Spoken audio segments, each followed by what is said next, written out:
سلمان فارسی ہے کبھی حضرت بلال، جبریل آ کے بنتے ہیں دربان مصطفیٰ۔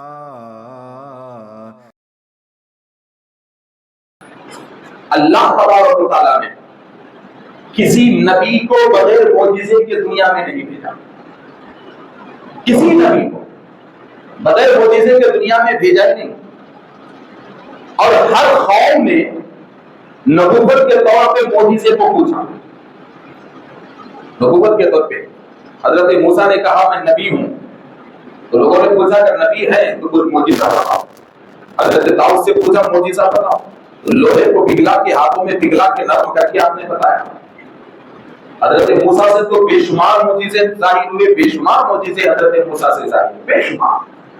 حضرت عیسیٰ کا دور عقل کے گھوڑے دوڑانے کا دور تھا حضرت عیسیٰ، اور حضرت عیسیٰ کے دور میں سائنس میدان میں آ چکی تھی۔ یہ بڑی سمجھنے والی بات ہے کہ حضرت عیسیٰ کے دور میں سائنس میدان میں آ چکی تھی، اور سائنس کی طرف لوگوں کا ذہن جا چکا تھا حضرت عیسیٰ کے دور میں۔ اور حضرت عیسیٰ کے دور میں لوگ سائنس پہ یقین کرنا شروع کر دیے تھے، اور عیسیٰ ہی کے دور میں سائنسداں پیدا بھی ہو چکے تھے اور نئی نئی روح پہ لوگوں کو لے جا رہے تھے، اور سائنس کے نئے نئے کارنامے لوگوں کو بتا رہے تھے۔ تو حضرت عیسیٰ کے دور میں جب سائنس، اور خاص طور پہ سائنس میں میڈیکل سائنس حضرت موسیٰ کے دور میں بہت، حضرت عیسیٰ کے دور میں میڈیکل سائنس بہت ترقی پکڑ رہی تھی، بہت ترقی پکڑ رہی تھی۔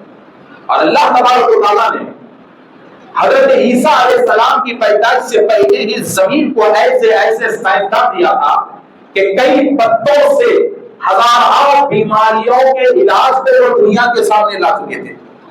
تو جب سائنس حضرت عیسیٰ علیہ السلام کی پیدائش سے پہلے ہر علاج کو پتوں کے ذریعے، جڑوں کے ذریعے، کیمیکلز کے ذریعے، ہر چیز کے ذریعے، اور عیسیٰ ہی سے پہلے جب سائنس سامنے لا گئی تو لوگوں کو سائنس پہ بہت زیادہ اعتماد ہوا، عقل پہ بہت زیادہ بھروسہ ہوا، اپنی ایجاد پہ بہت زیادہ بھروسہ ہوا۔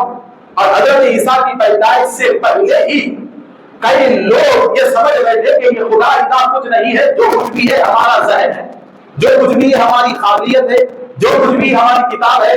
انسان اگر سمجھ بیٹھا تو کچھ بھی کر سکتا ہے، انسان سمجھ بیٹھا تو کچھ بھی شفا دے سکتا ہے، انسان سمجھا تو کچھ بھی بیماری بھی لا سکتا ہے، انسان سمجھا تو بیماریوں کو کم بھی کر سکتا ہے۔ تو سائنس کے طرح بھروسہ ہو چکا تھا، تو اللہ تبارک و تعالیٰ نے قیامت تک کے سائنس کو چیلنج دینے کے لیے حضرت عیسیٰ کو بغیر باپ کے پیدا کیا۔ حضرت عیسیٰ کو بغیر باپ کے پیدا کیا، اور ایک غیر شادی شدہ کنواری لڑکی بی بی مریم، پاک باز طاہرہ خاتون بی بی مریم، کنواری مریم سے حضرت عیسیٰ کو پیدا کیا۔ اور اس دور کی سائنس عقل کے گھوڑے دوڑانے والے بڑے حیران ہو گئے کہ یہ تو مکمل طور پہ کنواری ہے، مگر حاملہ کیسے ہوئی، حاملہ کیسے ہوئی؟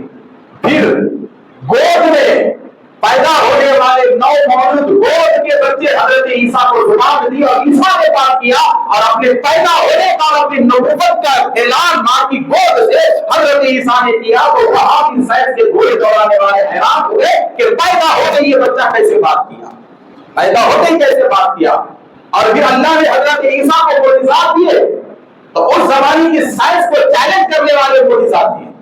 کیسے چیلنج کرنے والے معجزات دیے کہ اس زمانے میں سائنس اتنی ترقی کر چکی تھی، اتنی ترقی کر چکی تھی کہ ہر بیماری کا علاج ان کو مل چکا تھا سوائے کوڑ کے مریض کا۔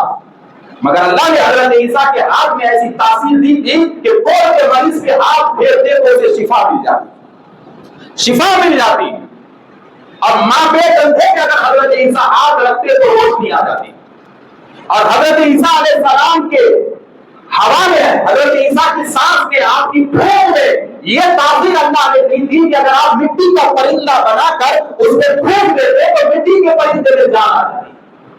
تو جب اللہ تبارک و تعالیٰ نے حضرت عیسیٰ کو اتنے بڑے معجزات دیے تو دنیا حیران ہو گئی حضرت عیسیٰ کے معجزات کو دیکھ کر۔ اور حضرت عیسیٰ علیہ السلام کے معجزات اس زمانے میں چیلنج بن گئے، چیلنج بن گیا اور وہ چیلنج بن کہیں رہے اور وہ دوسرا مقابلہ حضرت عیسیٰ علیہ السلام کے معجزات کے سامنے نہیں آیا.